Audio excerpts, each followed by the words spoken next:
हाँ जी दोस्तों, कैसे हैं आप सभी? मैं उम्मीद करती हूँ आप सभी लोग अच्छे होंगे, स्वस्थ होंगे और अपनी पढ़ाई भी अच्छे से मन लगाकर शिद्दत और ईमानदारी के साथ कर रहे होंगे। मैं निकिता चौधरी स्वागत करती हूँ आप सभी का हमारे एग्जाम रेडी परिवार में। इस क्लास में हम लोग क्या कवर करते हैं? हम लोग करंट अफेयर्स के 10 इंपॉर्टेंट क्वेश्चंस को मात्र 10 मिनट में कवर करते हैं। आज की क्लास हमारी थोड़ा लेट हो गई है, तो फटाफट से शुरू करते हैं अपनी क्लास को।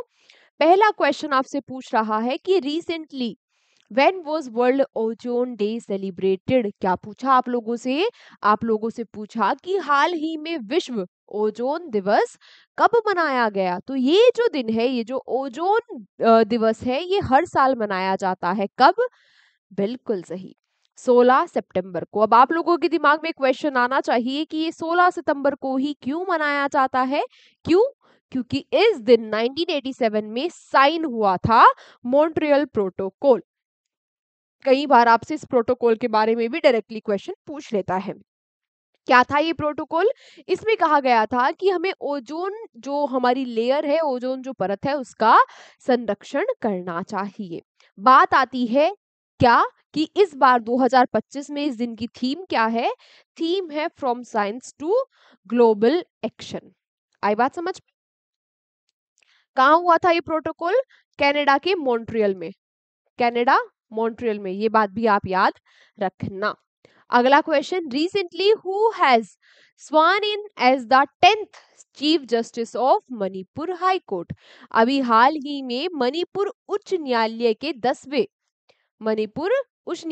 10वें मुख्य न्यायाधीश के रूप में किसने शपथ ली है? तो ये शपथ ले ली है किसने? जस्टिस एम सुंदर ने, है ना। 10वें चीफ जस्टिस बन गए हैं वो मणिपुर हाई कोर्ट के। नाम आया मणिपुर का, कैपिटल इम्फाल है। अजय कुमार भल्ला यहाँ के गवर्नर है और यहाँ पर सीएम अभी नहीं है। जो यहाँ पर सीएम थे उन्होंने अपना इस्तीफा दे दिया था, क्योंकि मणिपुर में काफी लंबे टाइम से वहां पे कुकीज और मैतीज जो ट्राइब है उनके बीच में क्लैशेस चल रहे हैं।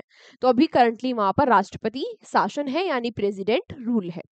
अगला question, recently where has a military exercise named freedom age started। हाल ही में फ्रीडम एज नामक सैन्य अभ्यास कहाँ शुरू हुआ? तो ये जो सैन्य अभ्यास है ये शुरू हुआ कहाँ पर?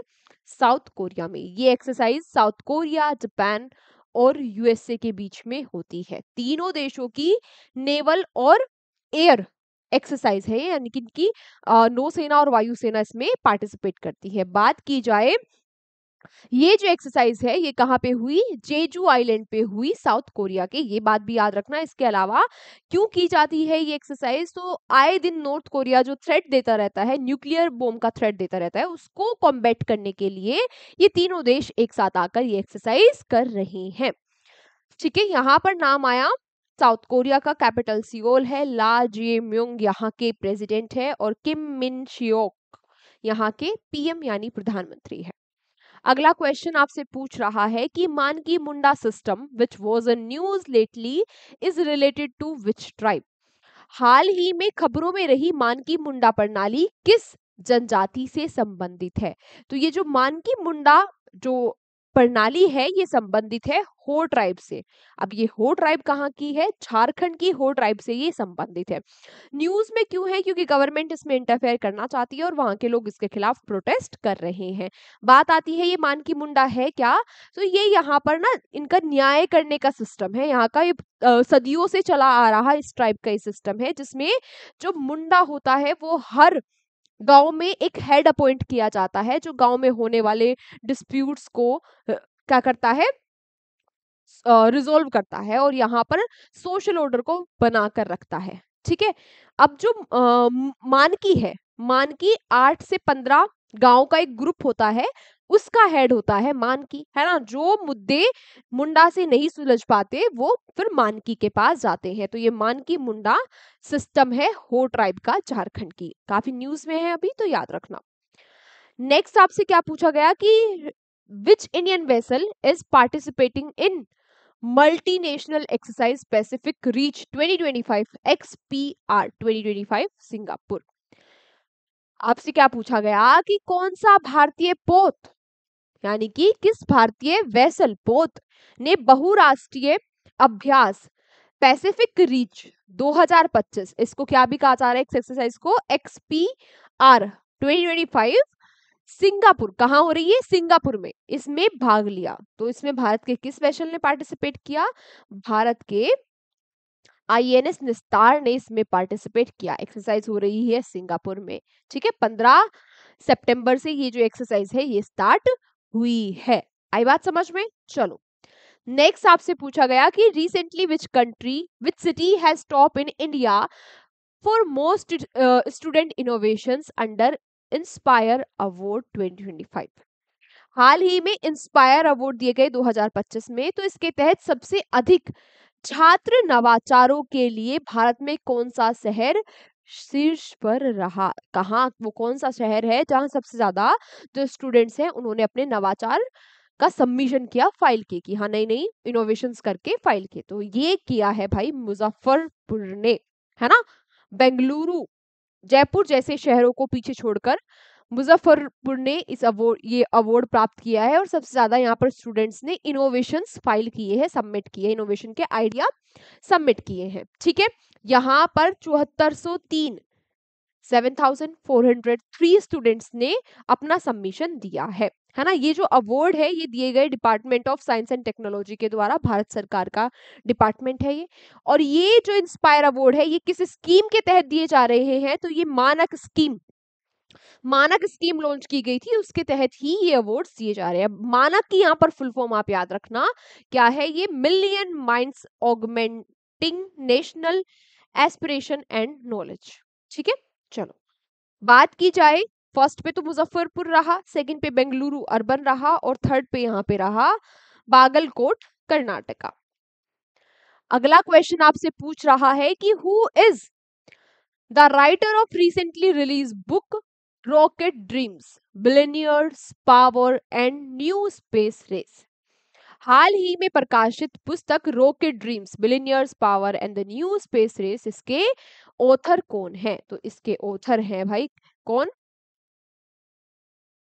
इसके ऑथर है कौन, क्रिश्चियन डेवेनपोर्ट, है ना। इसमें बताया क्या गया, इस बुक में बताया गया जो एलन मस्क स्पेसएक्स के फाउंडर है और जेफ बेजोस जो कि ब्लू ओरिजिन के फाउंडर हैं, इनके बीच में जो दुश्मनी चलती रहती है उसके बारे में इस किताब में लिखा गया है ना, स्पेस रेस इन दोनों के बीच में जो चलती रहती है। अगला question, recently who has been selected to represent India and the EPFOs in the prestigious public finance asset management PFAM programme 2025-26। पूछा गया कि जो ये PFAM प्रोग्राम होगा 2025-26 का, इसमें भारत को कौन रिप्रेजेंट करेगा, तो इसमें भारत को रिप्रेजेंट करेंगे विवेकानंद गुप्ता। ये जो प्रोग्राम होगा, ये प्रोग्राम होगा कहाँ, ये बात भी याद रखना, ये प्रोग्राम होगा base business school city university of London में। इसमें भारत को रिप्रेजेंट कर रहे होंगे विवेकानंद गुप्ता।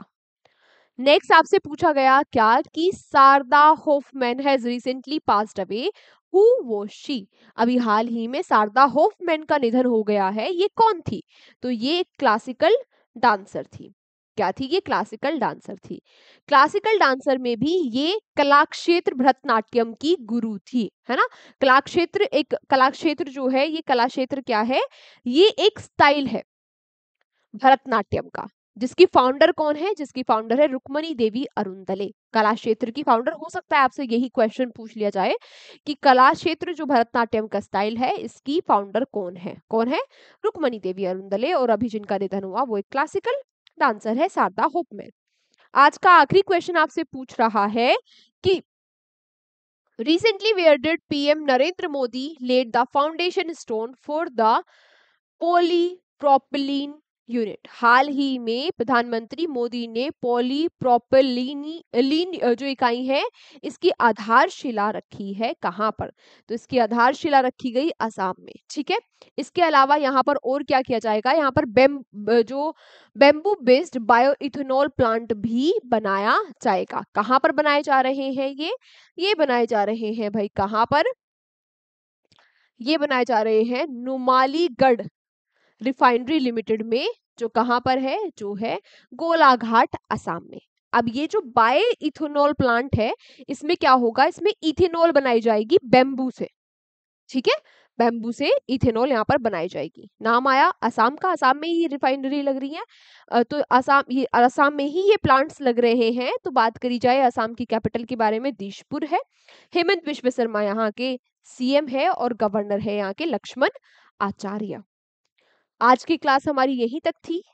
इसकी पीडीएफ आपको मिल जाएगी हमारे एग्जाम जर्नी के टेलीग्राम चैनल पर। आप लोगों को क्या करना है, बस आप लोगों को अच्छे से मन लगाकर शिद्दत और ईमानदारी के साथ इस क्लास के नोट्स बना लेने हैं, रिवीजन करना है, और जितना भी आज के दिन में आपको पढ़ाई करनी है वो शिद्दत और ईमानदारी के साथ ही करनी है। आप 4 घंटे पढ़ो, आप 8 घंटे पढ़ो, आप 6 घंटे पढ़ो, आप 2 घंटे पढ़ो, लेकिन मन लगाकर शिद्दत और ईमानदारी के साथ पढ़ना। मिलते हैं आपसे अगली क्लास में। Take care, bye bye.